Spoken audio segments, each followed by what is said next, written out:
Thank you for the organizers, and thank you specifically for putting my talk after yours, Sebastian, because it's a direct continuation. So I'm going to talk about the feeling of reading from neurons to narratives. I want to start by asking, what is the nature of childhood today?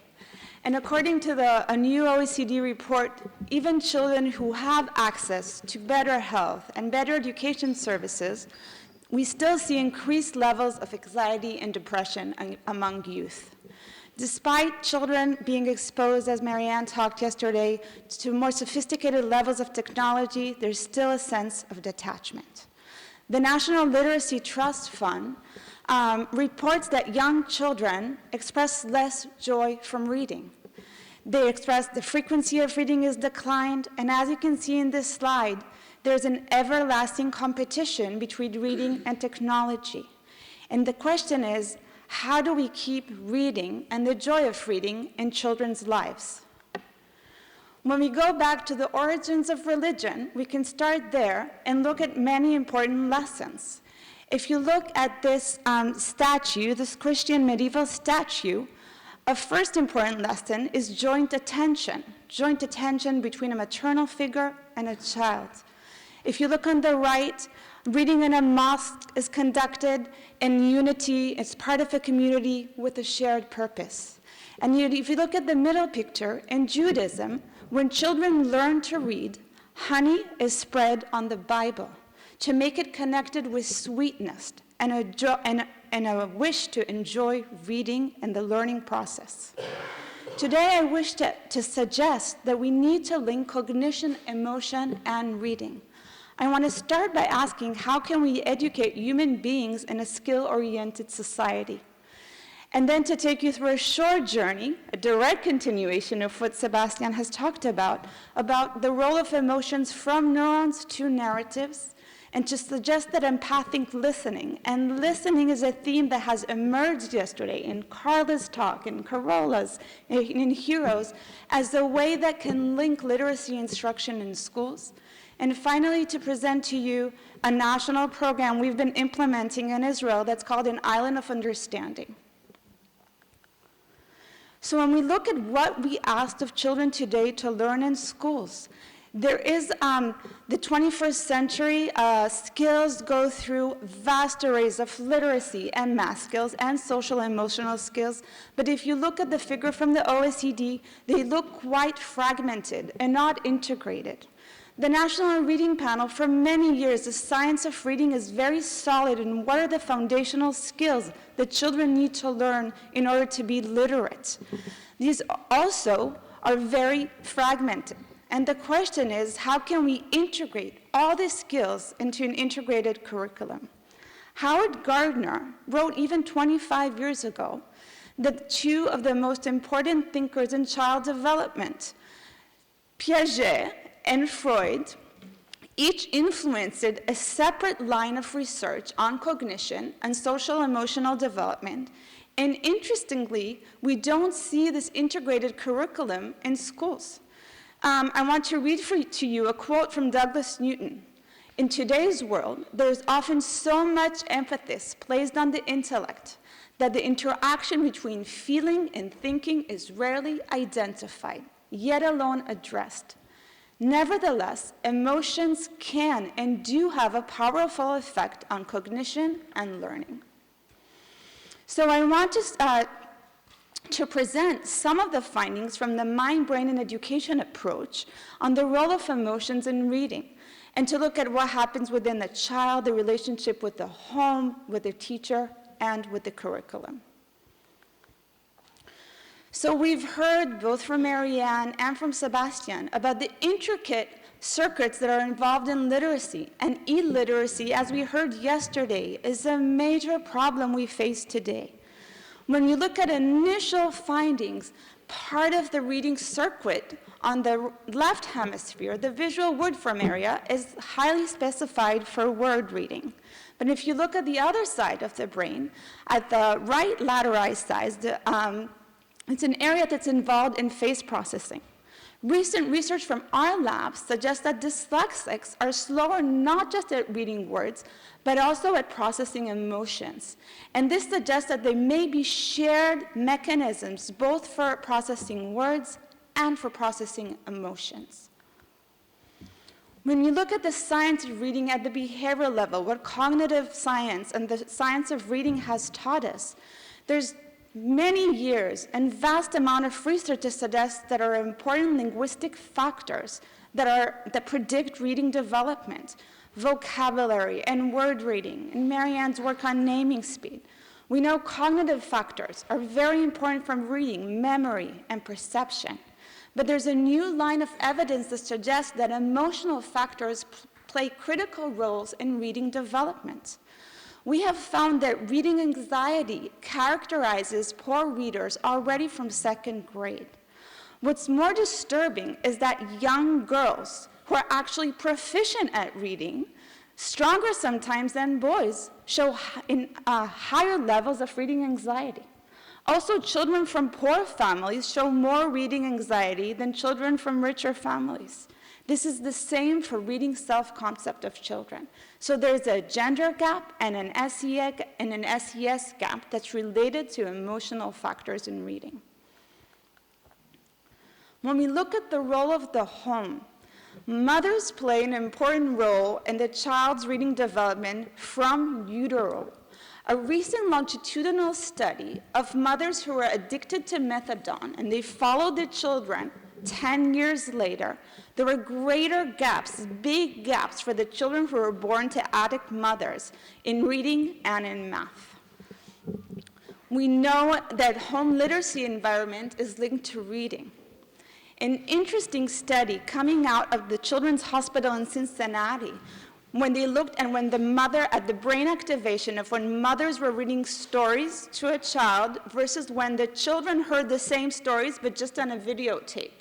And what they saw is that when the mothers read to the children, emotional networks were also activated, and not just language networks.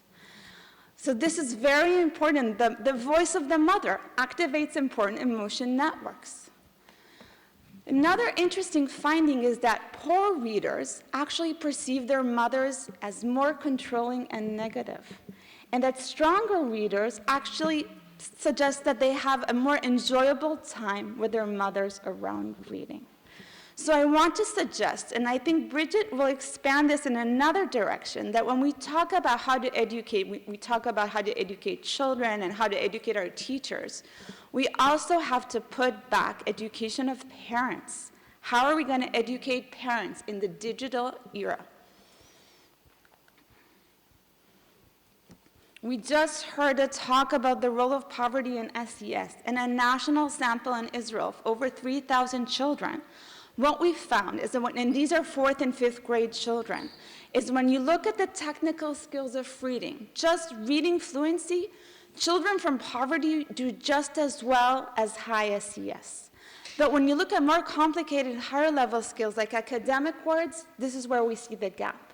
And another thing we have been looking for is the knowledge of emotion words. And I also want to suggest that children should be taught emotion words so they can express themselves, words like anger or excitement or joy. And of course, children from low SES also suffer gaps in reading comprehension. When you look at the role of teachers, I want to suggest that teachers can be prophets. We have followed 100 teachers working with struggling readers in 2nd and 3rd grade. And we have asked these teachers, do you think this child will make gains by the end of the year? And what we saw is that teachers who said, yes, I think my child will make gains, actually there's a strong correlation predicting the gains of the child. And the teachers that didn't believe the child will make gains, the child made less gains. We also then went and asked the children, why do you think you made these gains at the end of the year? And the most frequent answer was, the teacher believed in my ability to read better. So this is a bi-directional importance of the relationship with the teacher. When you look at the role of the curriculum, Recent findings from neuroimaging suggest that when you read stories that have affective components to them, rather than reading neutral stories, the network for understanding perspective of the other is much more activated in reading narratives.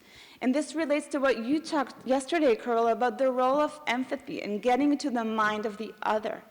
And also that there is a relationship and a strong correlation between actually theory of mind and reading comprehension. And reading actually increases theory of mind. Again, this bidirectional between theory of mind and these taking the perspective of the other networks. So what I've covered so far is really the evidence from the mind, the brain, and education. And now I want to echo the themes of yesterday, is that maybe empathic listening can be a core value related to theory of mind, linking cognition and emotion, especially in the digital world. So in the talk about listening, I've discovered there's an international listening association built on philosophers and psychologists and anthropologists. And what they suggest is that listening is a critical language skill, of course, but that listening is also an ethical endeavor as a way of knowing and valuing the other person, and that listening is a part of experiential and social interaction. And I want to revisit Jewish philosopher Martin Buber's work. And he wrote in the 1920s the I and Thou manuscript. And in the I, Thou manuscript, he describes how personal dialogue can define the nature of reality. And he talks about two types of dialogue. One is the I, Thou, where I and you are in the same place, and we share and we connect, and our dialogue changes each other. Versus the I-it relationship, where we're separate entities and we don't interact.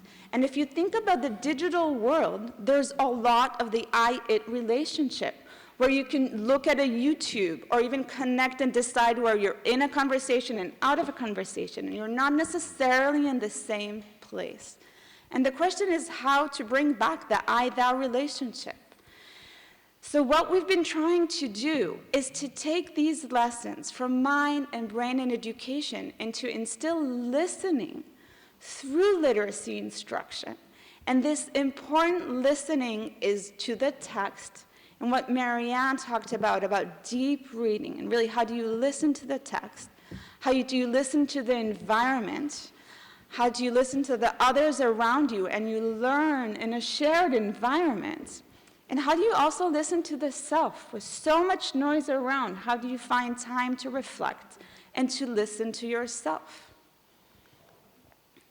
So we have developed, a team of us, with my colleague, Dr. Orly Lipka, a program that's called An Island of Understanding. And we've consulted with literacy specialists and teachers and moral development specialists in conducting this program. And the idea of the program is to teach the whole child, as you said yesterday, Carilla, stories with embedded skills. And this relates also to Leslie's presentation, is that stories as a way that children enjoy learning, and we can embed skills through stories. The idea is that the whole classroom, we've run this now on over 3,000 children in Israel, over 60 schools, and next year we're going even to more schools, is that the whole classroom goes on the adventure. It starts by them getting deserted on an island. It's built like an escape room. And then they have to survive challenges on the island. They have to learn to live in nature and how to deal with the animals. And then they have to learn how to deal with the other. With the friendship, and what if somebody contributes more to living on the island and somebody contributes less? They have to learn, each child, what are their own strengths and challenges, and then also what it means to leave an island. So they actually are living this whole story. The idea is to take the best pedagogy that we know about literacy instruction, the foundational skills of fluency and vocabulary and reading strategies, but to give content, narrative content and historical context, expository content, and also to embed values. So this is really linking cognition and emotion into the curriculum. They read books, they read about inspirational characters like Martin Luther King or Diane Fossey, and also our own local heroes. For example, in Israel, there's a woman that's called Adil Tishula that started a whole campaign for children with learning disabilities to have youth groups for children with learning handicaps and learning disabilities. They learn about her. And also to learn about social emotional abilities, such as listening and friendship and generosity and justice. So we took Schwartz's circle of values and made sure they're embedded within the lessons. There's a circle of emotion words that the children use to use in their everyday lives, emotion words. The children write diaries about the experience in the island. And an important aspect is that they learn how to work with what we call listening sticks. The idea of listening sticks is now also coming into the business world. There's an Israeli psychologist named Avi Kluger. He goes into organizations and he teaches CEOs how to work with listening skills, because part of the problem is that they don't listen. And this is very helpful. The children love working with these listening sticks. We have been finding very encouraging findings that the children make gains in vocabulary compared to a control group. This is a very systemized study where we look at the teachers, we look at the children, we look at the school system. They make gains in reading comprehension. All these are significant gains. But we also look at emotional measures, and this is all significant. The children who go through the program, they report that they have more value. They report less boredom. Children still report boredom, but they report less boredom, more enjoyment, and more pride in their knowledge. And what's very encouraging for us, Sebastian, is that the significant interaction that poor children make more gains. And this is very encouraging for us. Also, we looked at the relationship between values and progress in this program. And we found something very interesting, is that children who are high in their openness to change values, higher in their creativity and higher in their curiosity, showed more gains in literacy. And children who were low in their openness to change values showed more helplessness in literacy. So this is something to consider when constructing newer curriculum. How do we address these in children? When we asked the children themselves, the children said things like, it's not like a language lesson at school. It's a lesson for life about friendship. Or apart from cooperation and words, we learn to listen to each other and take care of each other. And this is exactly what we hope for, the building of a community among children. And even teachers, and some of the teachers were not excited to go into this program. They have to learn the curriculum. It takes a lot of resources for them. Some of them said it's just a celebration in the classroom. It's bringing back the joy of learning. So to conclude, I wish to suggest that reading needs to be taught with feeling. And Professor David Scher, who talks a lot about Anglocentricity in reading research, he coined for me the term that we need to shift from cognocentric teaching of reading to cogno-emotional to address literacy. And that we can teach skills through stories. And this is what you're doing as well. And in order to close gender and SES and struggling reading gaps, we need to build a sense of community and shared responsibility. Thank you very much.